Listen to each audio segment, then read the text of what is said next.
Shadow Finance Minister Jane Hume. Jane, we could get some rare good news this morning when it comes to inflation. Is that what you were expecting? And how should the government view this as it's preparing a budget?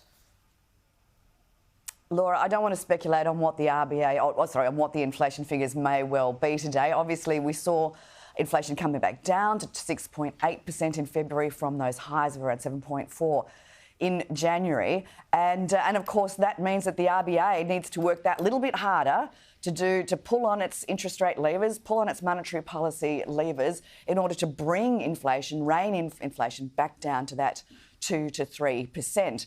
Of course, this inflation figure comes out just before the federal budget, which comes out in just a couple of weeks' time. And because the RBA has put a pause on those interest rate rises, this is a real opportunity now for the government to step up and show that its fiscal policy is aligned with monetary policy, so the RBA doesn't have to keep raising interest rates to rein in inflation. You know, it looks like to us that it's going to be a typical traditional Labor big tax, big spend budget, but there's an opportunity here for Jim Chalmers to show real courage, rein in spending and make sure that it can demonstrate to the RBA that the government is working with it, alongside it, to help rein in inflation rather than having one foot on the accelerator and one foot on the brake.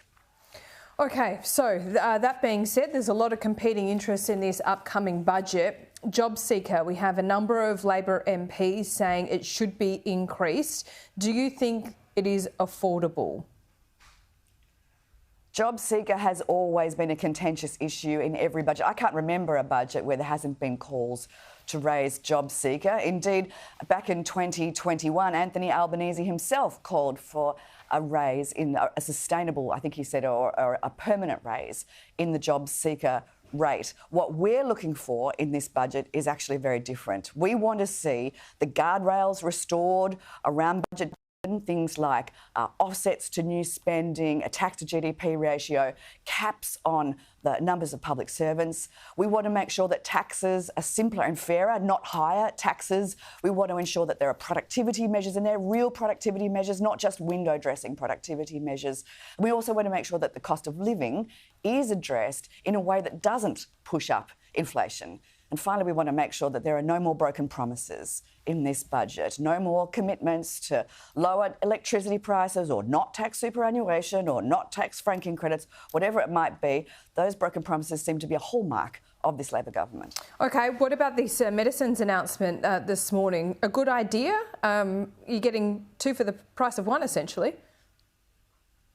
I was actually at the chemist just yesterday and my chemist was talking to me. I don't think he knew that I was a politician, but he had with great concern. He was talking to every one of his customers about his concern for this policy. Look, my big issue, and this is something that the chemist raised with, the pharmacist raised with me, is supply. If you allow their 60-day dispensing, will there be enough supply for those to get the medicines that they needed? Is it going to affect regional and rural communities who might not have as access to new medicines or to supplies of medicines in the same way those of us in the cities do?